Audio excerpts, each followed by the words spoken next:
recomendaciones para iniciar, ¿verdad? Entonces, presión arterial normal, presión arterial elevada en estadio 1 y en estadio 2. Esto es tomado del famoso JNS8. Vean ustedes cómo aquí, pues obviamente cuando el paciente entra al estadio 1 de diagnóstico, pues ya la intervención farmacológica tiene que ser prácticamente obligatoria en el paciente que además de hipertenso es diabético.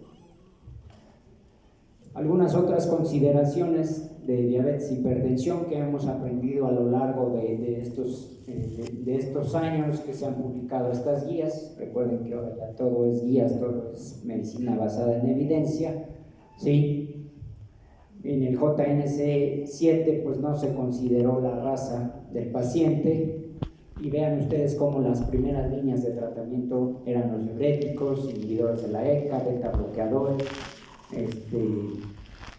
y empezaban los antagonistas de receptores de angiotensina y ponían a los calcioantagonistas hasta el final. El JNS8 en pacientes no de raza negra, los diuréticos tiacídicos tienen un papel. Aquí me llama un poco la atención, recuerden que las tiacidas a mayor dosis yo sí he llegado a tener 2 o 3 pacientes ahí con dosis inclusive bajas de tiacidas que pueden tener intolerancia a los carbohidratos o volver diabético al paciente el uso de las tiacidas.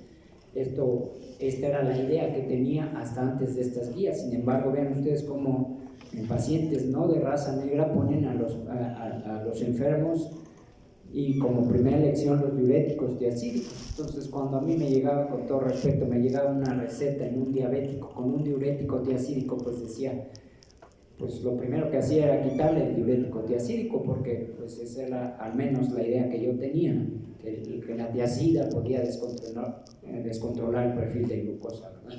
Y bueno, pues sí, digo, muchos pacientes, pero 2 o 3 pacientes sí, bajo ciertas circunstancias, se volvieron diabéticos con el uso de las tiacidas, o por lo menos fue el disparador para que se descontrolara. Los inhibidores de la ECA, los ARA2 y los calcioantagonistas. En pacientes de raza negra, pues bueno, los diuréticos, los calcioantagonistas y no dar IECAS por el efecto que tienen sobre el deterioro de la creatinina, ¿verdad? Y pues a partir del 2002, vean ustedes, en el estudio este otro estudio que también fue muy grande, el estudio ALHAT, vean el no uso de alfa bloqueadores, por favor, en los diabéticos y en cualquier otro tipo de pacientes. Los alfa bloqueadores tienen solamente un resquicio ahí de tratamiento para los hipertensos, y les decía hace un rato, es para aquel paciente que tiene problemas de hipertrofia o hiperplasia, prostática, y aparte tiene hipertensión. En este tipo de enfermos pues se benefician por el uso de alfa bloqueadores. ¿Recuerdan alfa bloqueadores los estudiantes? No les he hecho preguntas porque pues ya luego me regaña el doctor Guzmán.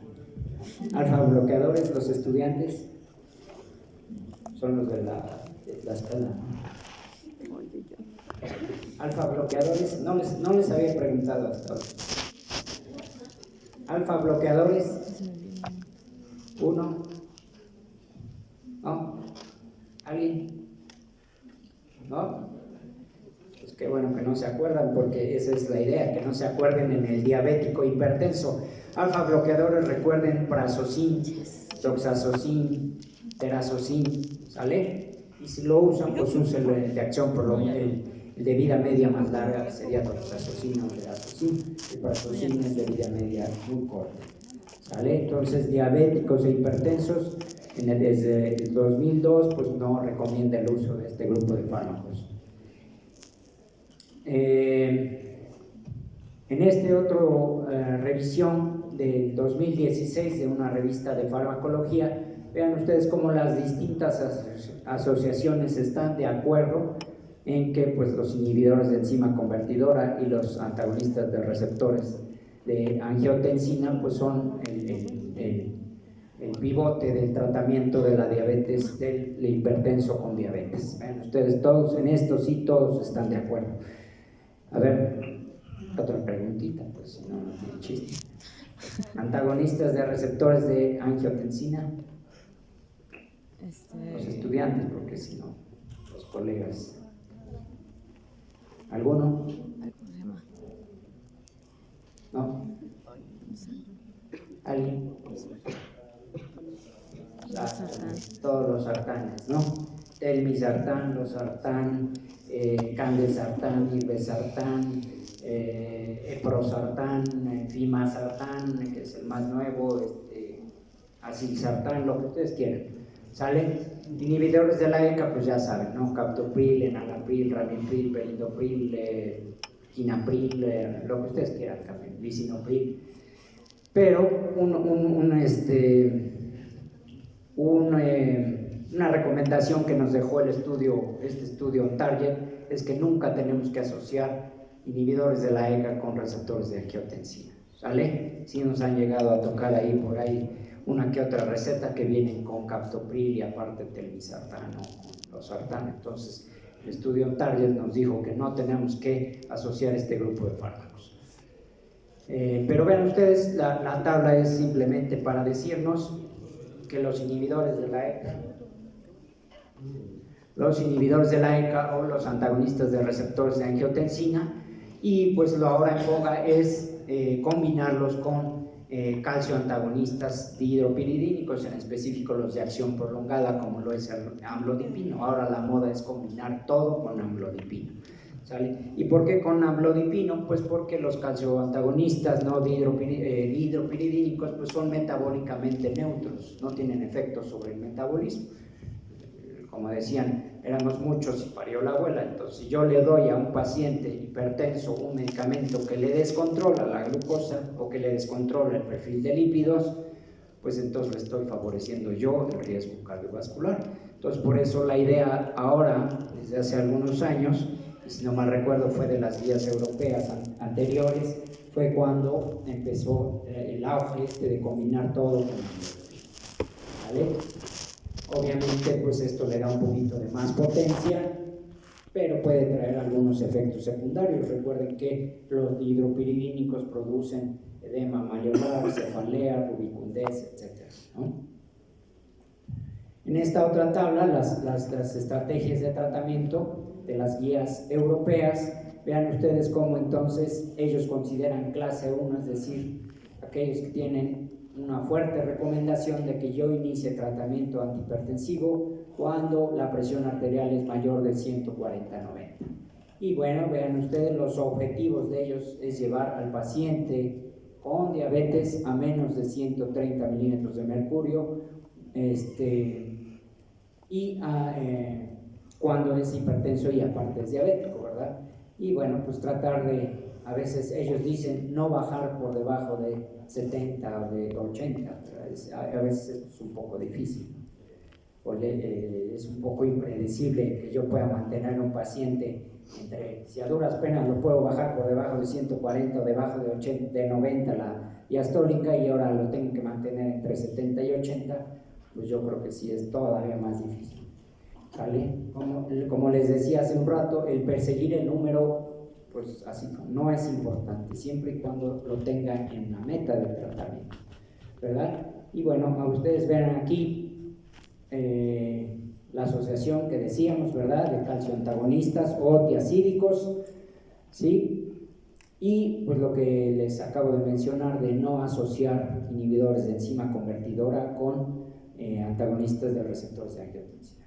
En esta otra guía recientemente publicada y que no he leído, seguramente el doctor Guzmán ya la leyó, las recomendaciones del manejo de la hipertensión arterial en pacientes con diabetes o prediabetes. Y es prácticamente un resumen de la anterior. Vean ustedes, más de 140/90, obligado a iniciar un tratamiento, ¿vale?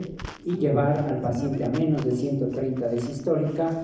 Aquel paciente que tiene más de 65 años, vean ustedes, es un poquito más laxo, 130 y 139, menos de 140, ya el paciente está en metas. Es muy común que nos llegue el paciente añoso con hipertensión leve, 140 de sistólica. El paciente anciano tiene generalmente hipertensión sistólica y a veces es difícil de tratar, ¿sí? Pero ahora son más laxos, menos de 150, menos de 140, ya con eso estoy en metas de tratamiento.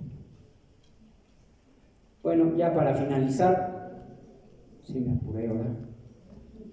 Para finalizar, ¿cuáles son las causas de mala respuesta al tratamiento? Esto fue publicado, vean ustedes, en unas guías que se intentaron hacer mexicanas de la Revista Mexicana de Cardiología hace ya también 10 años.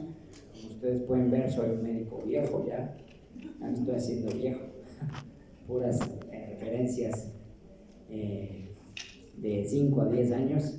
Si fuera residente, el doctor Guzmán ya me hubiera sacado de la clase. Las causas de mala respuesta al tratamiento, entre algunas de las cosas que me gustaron de estas guías mexicanas es cuáles son las principales causas de mala respuesta al tratamiento. Pues la pseudoresistencia, es decir, el famoso síndrome de bata blanca, el brazalete inapropiado o la pseudohipertensión. Otra, pues la falta de apego al tratamiento, ¿sí? Y esta pues es dada por la educación al paciente, ¿sí? Es decir, yo le doy o yo le prescribo y en la farmacia le dan 2 cajitas y el paciente se toma solo esas 2 cajitas. ¿Por qué? Pues porque así me dieron 2 cajitas y hasta ahí llego. O porque mi receta no decía que tenía que suspenderlo y pues yo me tomé mis 2 cajitas como el doctor me dijo. O porque yo le receté 3 meses de tratamiento y en la farmacia le dieron 15 días nada más, ¿verdad? Que casi no pasa en nuestros hospitales.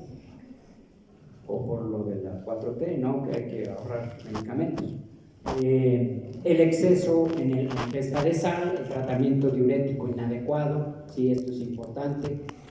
Una de las primeras prácticas que tenemos que hacer cuando no alcanzamos las metas, pues es agregar un diurético tiacídico para potenciar el efecto de cualquiera de los antihipertensivos que ustedes escojan. Hablamos de IECA o ARA2, ¿verdad? Yo siempre les recomiendo dosis bajas. El dar 25 miligramos o más de tiacida no les va a ofrecer ningún beneficio hablando de hipertensión arterial y sí puede tener descontrol en el metabolismo.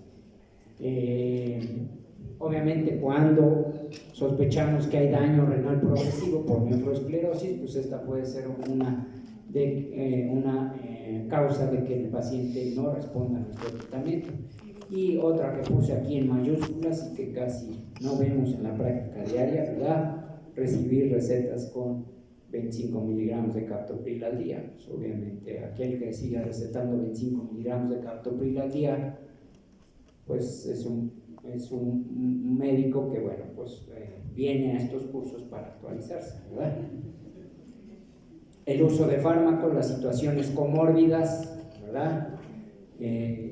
Otra de las cosas, recuerden, y pues estamos hablando de diabetes, hipertensión, paciente bien controlado de la presión o mal controlado la presión y mal controlado de la glucosa, pues obviamente van de la mano. Si no tengo el control de una, pues menos voy a tener el control de la otra, ¿verdad? Entonces, tengo que tener un control estricto de ambas situaciones. Y bueno, pues alguna causa de hipertensión secundaria no identificada, ¿verdad? Apenas tuvimos un paciente por ahí joven, 48 años, que hacía arritmias auriculares, hipertensión no identificada, se le estaba dando un tratamiento antihipertensivo. Un día llega a urgencias con arritmia y llega con angina de pecho. Entonces el paciente tenía una lesión coronaria, se trata la lesión coronaria y ya no requirió ningún tratamiento para la hipertensión arterial. ¿Sale? Entonces, pues también pensar en situaciones secundarias. ¿Cómo mejorar la adherencia terapéutica? Pues explicar al paciente con claridad las metas, ¿verdad? Y esto pues a veces no es tan fácil, porque si mi jefe me pide que vea 30 consultas en 6 horas de turno, pues a lo mejor no tengo ni 5 minutos para explicarle al paciente cómo, cuándo, dónde se debe tomar el tratamiento. Involucrar también a los familiares, ¿verdad? Muchas veces pues, estoy enfermo.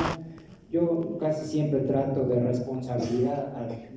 responsabilizar al paciente, porque el paciente tiene que hacerse responsable de su enfermedad, a menos que sea un paciente de edad avanzada, que no nos entienda o alguien que no entienda lo que le queremos recomendar. Recomendar las determinaciones de presión arterial en el hogar. Les decía así que esto se vuelve un comportamiento obsesivo de estarse tomando la presión a cada rato. Elegir un régimen terapéutico sencillo y económico. esto es algo importante, a menor dosis, bueno, al menos esa es la idea que tenemos la mayoría de los médicos, a menor dosis, a menor cantidad de pastillas, pues un poquito de más apego al tratamiento. Estimular el tratamiento conductual en una modificación del estilo de vida es muy importante, y aquí, bueno, pues no me dejará mentir la clínica de diabetes de este hospital, la exitosísima, yo diría, clínica de diabetes del Hospital General del Norte. Paciente que aprende a comer, el paciente que aprende a hacer ejercicio, el paciente que conoce su enfermedad, es el paciente que tiene mejores controles tanto de glucosa, hemoglobina glicada, como de cifras de presión arterial, ¿sí? Si el paciente no se involucra y la familia no lo apoya, esto está condenado a que no tengamos las metas o el paciente falle el tratamiento, ¿verdad? Y bueno, modificar las dosis, ¿verdad? Tampoco podemos decirle al paciente, trae 150, 100 y le decimos, pues ahí la lleva y lo dejan con el mismo tratamiento. Pues no, tampoco se trata de eso. Nuestra intervención es modificar las dosis, ajustar las dosis, encontrar la causa por la cual está el paciente siendo resistente al tratamiento. Otra de las cosas que yo siempre les platico y les comparto, pacientes que toman antiinflamatorios no esteroideos, está con un buen tratamiento antihipertensivo, pero está con diclofenaco, naproxeno cada 8 horas. Recuerden que algunos antiinflamatorios no esteroideos pues pueden bloquear el efecto antihipertensivo, y entonces esta puede ser una de las causas muy comunes, aunque ustedes lo duden, de que el paciente no llegue a metas. Y bueno, pues tener